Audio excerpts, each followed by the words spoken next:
All right, and welcome voters of the 5th District of South Carolina, or SC5. And I want to show you a little video explaining my graphic. You might have seen it on Fitz News, and you might have seen it on our Facebook page or our website. And I just wanted to explain it. So here we have a nice bell-shaped curve, okay? So it starts down here, comes up this way. All right, and normally this is like standard distribution. Okay, so I want to use this to show how this voters of SC5 are distributed. Okay, so if we start over here on the right hand side, okay, and we're going to make this, right, and then this side is left. All right, so if we think about this as far as politics goes, this first section, which is going to make up about 10% of the constituents of SC5, those 10% always agree with Trump, okay? So no matter what he says or he proposes, they're going to agree with him, okay? And Ralph Norman, the Republican candidate in this special election on June 20th, falls into this category, okay? And 10% of the electorate or the constituents agree with him. Now, this next part, 15% mostly agree with Trump. All right, so that means that they don't agree with everything, but mostly everything he says that they agree with. All right, this next section right here, so 25% of the people tend to agree with him more than not. Okay, so they don't agree with him on everything, but I would say more than 50% of the time they agree with him, less than 50% of the time they disagree. All right, now we're going to start going to the left.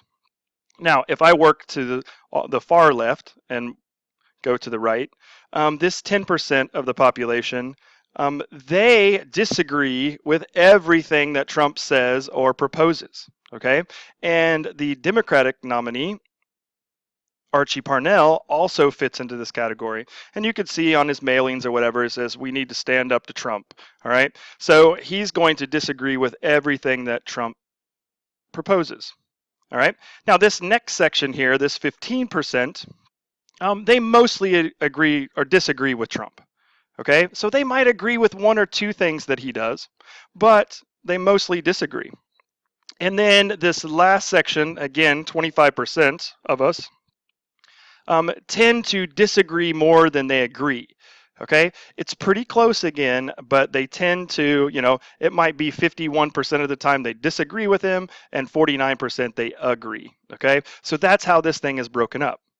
Well, if you look at our two major party candidates, if we look at Ralph Norman and we look at Archie Parnell, they're really only representing 10% of the voters.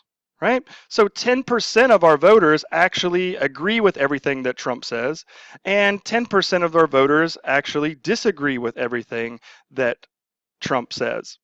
Now notice what's going on here in the middle, okay? All these people in the middle, and if we add all these percentages up, that's 80% of us that are in the middle, that don't necessarily agree with everything, and they don't disagree with everything. Okay, so they're really trying to pick and choose what's good for our district. All right, and that's what I want to be as the American Party candidate for the 5th District. I want to represent these people in the middle. Okay, because if Trump proposes something that's good for our district, I'm going to agree with him. Right? If he proposes something that's going to be detrimental to the district, I'm going to disagree with him. All right, so what's happening is when you vote for the Republican or the Democrat, they're only representing 10% of our population, right?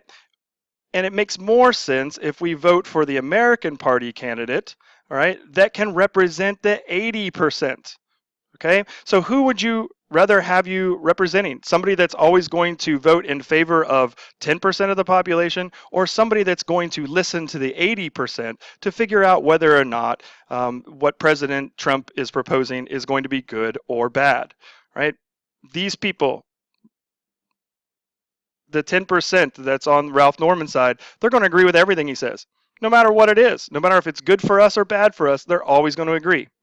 This side over here that tend to vote for Archie Parnell or the Democratic candidate, they'll always disagree. And I just don't think that the most of our people in our district do not think that way, right? So sometimes we want to support him and sometimes we don't.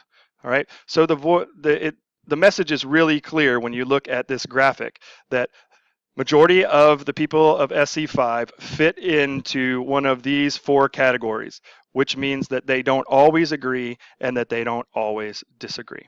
All right, thanks, and peace out, my friends, and hopefully this all makes a little bit more sense. All right, thank you. And don't forget to vote on June 20th. All right, and check out our website. It's Thornton. That's THORNTON for Congress.com. All right, and thanks, and have a wonderful rest of this election season. Peace out again.